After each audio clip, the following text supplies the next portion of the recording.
السلام علیکم ورحمۃ اللہ وبرکاتہ نحمده ونصلی علی رسولہ الکریم اما بعد فاعوذ باللہ من الشیطان الرجیم بسم اللہ الرحمن الرحیم رب اشرح لی صدری ویسر لی امری واحلل عقدۃ من لسانی یفقہوا قولی زدنا علما۔ معزز طلباء و طالبات، آج کا ہمارا سبق نمبر 33 ہے، جو کہ سورۃ البقرہ کی آیہ مبارکہ 102 اور 103 پر مشتمل ہے، یعنی صرف 2 آیات آج کے سبق کا حصہ ہوں گی انشاءاللہ۔ تو ان آیات کو سمجھنے سے پہلے کچھ پس منظر اور روایات آپ نے ذہن میں رکھنی ہے تاکہ آیات بہتر طریقے پر سمجھ میں آ سکیں۔ یہود جب نبی صلی اللہ علیہ وسلم تشریف لائے تو محض حسد اور عناد بغض کی وجہ سے باوجود جاننے کے آپ علیہ السلام پر ایمان نہ لائے اور آپ کی پیروی کا انکار کر دیا، اور میدان میں وہ آپ کا مقابلہ کر نہیں سکتے تھے، کیونکہ اصل طاقت تو مقابلہ کرنے کے لیے درست عقیدے کا ہونا اور عمل کا ہونا ہے، چنانچہ وہ اس طاقت سے بالکل خالی تھے۔ تو ان چیزوں کے پیچھے پڑ گئے، ایسی تدبیریں اور سازشیں کرنے لگے کہ بغیر کچھ محنت، جد و جہد اور کوشش کیے سب کچھ ہونے لگے وہ جو وہ پسند کرتے ہیں۔ چنانچہ ایک یہودی شخص جس کا نام لبید بن عاصم تھا، اس نے نبی صلی اللہ علیہ وسلم کی کنگھی اور اس سے نکلنے والے بالوں کو ایک نر کھجور کے خوشے میں بند کر کے ذی عروان نامی ایک کنواں تھا، اس میں پتھر کے نیچے دبا دیا، اور اس طرح آپ صلی اللہ علیہ وسلم پر جادو کیا۔ آپ علیہ السلام پر اس کا اثر یہ پڑا کہ آپ اپنے گھر والوں کے پاس نہ جا سکتے، اور یہ خیال آتا کہ آپ جا رہے ہیں۔ چنانچہ آپ نے اللہ تعالیٰ کی بارگاہ میں دعائیں التجائیں کی کہ آپ سے یہ اثر ظاہر ہو جائے، تو اللہ تعالیٰ نے بذریعہ وحی آپ کو مطلع کر دیا، اور آپ صلی اللہ علیہ وسلم نے صحابہ کرام کو بھیج کر اس کنویں کا پتہ بتایا، اور اس طرح وہ سب کچھ نکال کر ختم کر دیا۔ چنانچہ اللہ تعالیٰ نے آپ کو شفا عطا فرمائی، تو اس ضمن میں یہ آیات نازل ہوئی۔ یہ روایت صحیح البخاری میں 5763 نمبر پر ہے کہ آپ صلی اللہ علیہ وسلم پر کس طرح جادو کیا گیا۔ اب دیکھیے پچھلی آیت کا اینڈ کس پر ہوا تھا کہ یہودیوں نے نبی صلی اللہ علیہ وسلم کی صفات کو باوجود جاننے کے اس طرح بلا دیا، اپنی پیٹھوں پیچھے پھینک دیا، گویا وہ جانتے ہی نہیں، لا علم ہو گئے، اور اس طرح کرنے کے بعد وہ کس کے پیچھے پڑ گئے؟ واتبعوا، اور انہوں نے پیروی کی، اتباع کی، ما اس جادو کی جو یا ما سے مراد جادو ہے، تتلو پڑھتے تھے، الشیاطین شیاطین دراصل شیطان کی جمع ہے، جنات میں سے اسے کہا جاتا ہے جو زیادہ سرکش اور باغی ہو، اور وہ پیچھے پڑ گئے اس جادو کے جو پڑھتے تھے شیاطین علی ملک سلیمان علیہ السلام کے بادشاہ کے موقع پر۔ علی سے مراد عہد حکومت ہے، یعنی کہ سلیمان علیہ السلام کی حکومت بادشاہت کے دوران جو شیاطین جنات جادو وغیرہ کیا کرتے تھے، یہ یہودی اس کے پیچھے پڑ گئے نبی صلی اللہ علیہ وسلم کی رسالت کا اقرار اور آپ پر ایمان لانے کے بجائے۔ اور آگے یہود یہ کہا کرتے تھے کہ سلیمان علیہ السلام جادوگر تھے اور ان کی بادشاہ دراصل جادو کے بلبوتے پر قائم تھی، تو اللہ تعالیٰ نے اس چیز کی نفی کی کہ سلمان کی طرف یہ بات منسوب کرنا کہ وہ جادوگر تھا یا اس کی بادشاہ جادو کے دور پر قائم تھی، سراسر کفر اور جھوٹ ہے۔ سلیمان علیہ السلام نے ایسی بات نہیں کی، البتہ ان کے دور حکومت میں جو شیاطین کیا کرتے تھے وہ دراصل جادو تھا۔ وما کفر، اور نہیں کفر کیا، سلیمان علیہ السلام نے، ولکن، اور لیکن، الشیاطین شیطانوں نے یعنی کہ جنات نے، کفروا کفر کیا۔ کیا کفر تھا ان کا؟ یعلمون، وہ سکھاتے تھے، الناس لوگوں کو، السحر جادو، سین ح را، سحر کہتے ہیں جادو کو، اور یہ ایک مسلمہ حقیقت ہے۔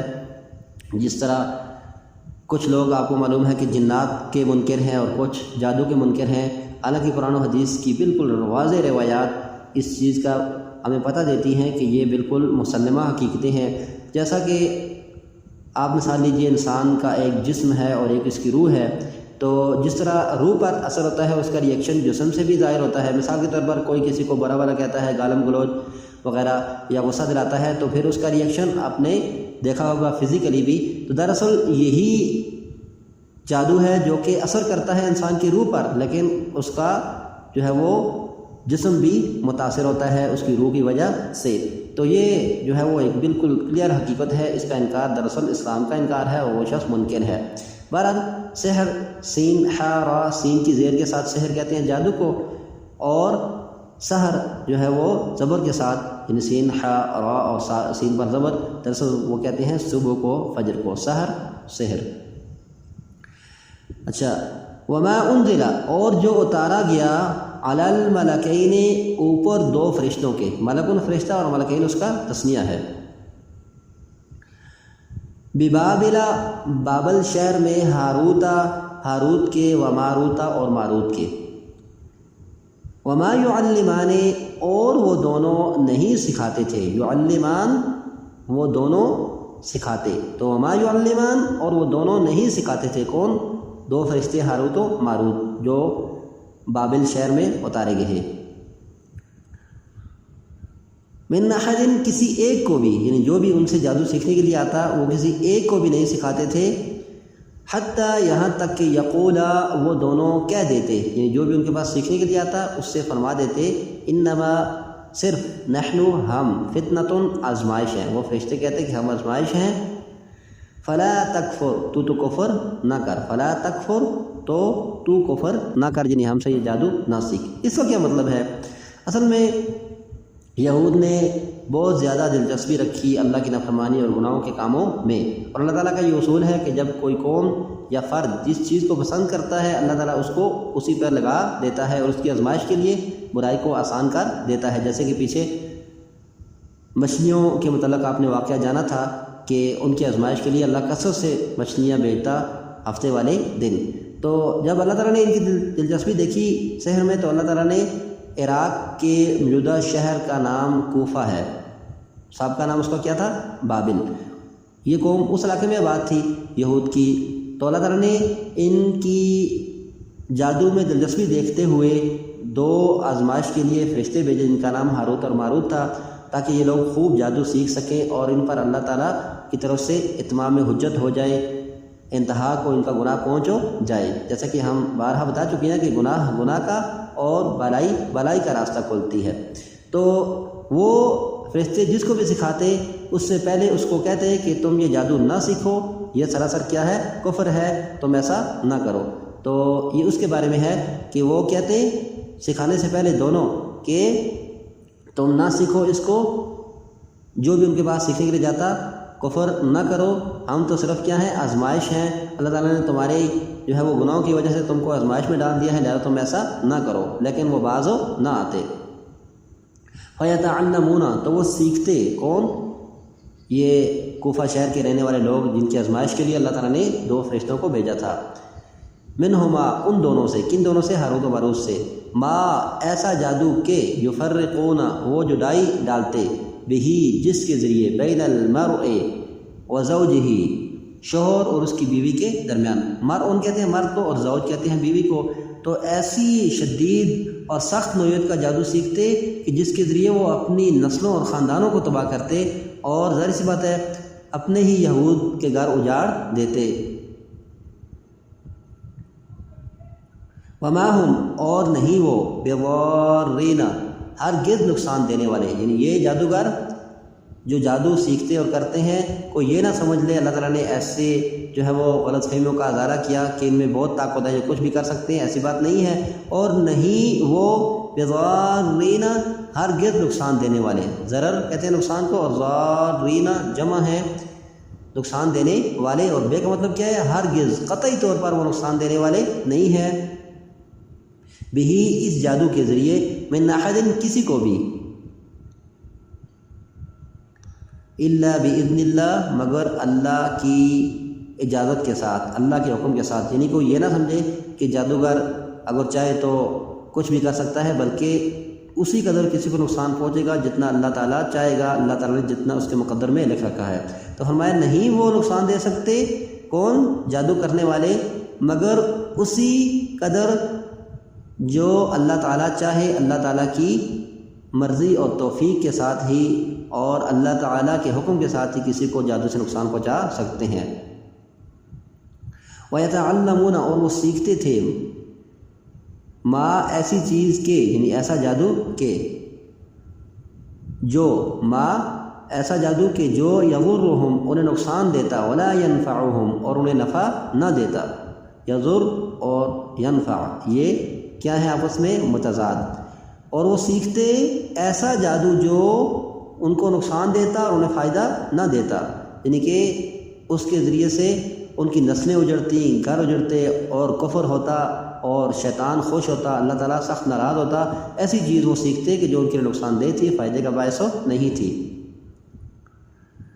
وَلَقَدْ عَلِمُوا اور بلا شبہ یقیناً وہ جان چکے تھے، انہوں نے جان لیا تھا، علموا وہ جان چکے تھے، کیا جان چکے تھے؟ لمن کہ جو بھی، لا یقیناً، من جو بھی، اشتراہ خریدے گا اس کو، یعنی جادو کو سیکھے گا، ہو کی ضمیر سحر کی طرف ہے، ما لہ نہیں اس کے لیے، فی الآخرۃ آخرت میں، من خلاق کوئی بھی حصہ، خلاق کسے بولتے ہیں؟ حصے کو، یعنی کہ یہودیوں کو یہ اچھی طرح معلوم تھا کہ جو بھی جادو کو سیکھے گا آخرت میں اللہ تعالیٰ کی رحمت میں سے اس کے لیے کوئی حصہ نہیں ہے، لیکن باوجود اس کے وہ باز نہ آئے اور انہوں نے اللہ تعالیٰ کو ناراض کرنے والے کام جادو کو سکھایا۔ وَلَبِئْسَ مَا اور یقیناً کتنی بری ہے وہ چیز، وا اور لا یقیناً، بئس ما کتنی بری ہے وہ چیز، شرعوا انہوں نے بیچ ڈالا، بہی جس کے عوض، انفسہم اپنے آپ کو، یعنی کہ جادو سیکھ کر انہوں نے اپنے آپ کو جہنم کے حوالے کر دیا۔ کتنا برا ہے ان کا یہ معاملہ جس میں انہوں نے اپنے آپ کو بیچ ڈالا۔ لو كانوا يعلمون کاش کہ وہ جانتے ہوتے، جنہوں نے معلوم ہوتا کہ کتنا بڑا نقصان ہے وہ یہ جادو سیکھ کر اللہ تعالیٰ کو کس قدر ناراض کر رہے ہیں اور اپنے دونوں جہان برباد کر رہے ہیں۔ لیکن آپ دیکھتی ہیں دور حاضر میں مسلمان بھی جب کفر و شرک اور دیگر نافرمانیوں کا شکار ہو کر اخلاقی پستی کا شکار ہوئے تو انہی چیزوں میں پڑ چکے، جادو، ٹونے ٹوٹکے اور اس طرح جو ہے وہ سفلی علوم اور دیگر اس طرح کی چیزیں، تاکہ وہ شارٹ کٹ کے ذریعے سب کچھ کر سکے۔ تو یہی طرز عمل یہود کا تھا۔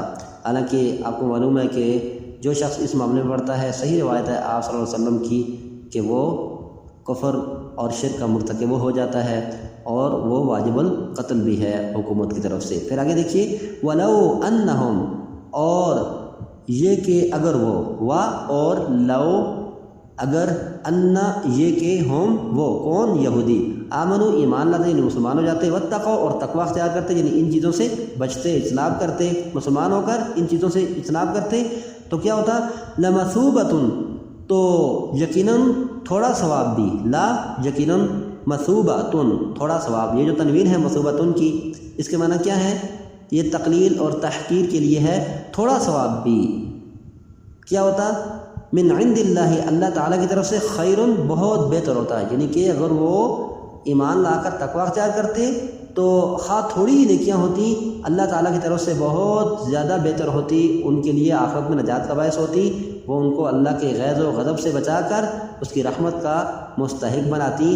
تھوڑا ثواب بھی بہت بہتر ہوتا اللہ تعالیٰ کی طرف سے، لو كانوا يعلمون کاش کہ وہ جان لیتے۔ یہ کیا مطلب؟ آیت 102 کے اینڈ پر فرمایا گیا کاش، کیا فرمایا گیا؟ وہ جانتے تھے کہ یہ سب کچھ کیا ہے؟ غلط ہے، لیکن پھر بھی انہوں نے چھوڑا نہیں ہے۔ اور آیت 203 کے اینڈ پر کیا فرمایا؟ کاش وہ جان لیتے۔ اس کا کیا مطلب ہے؟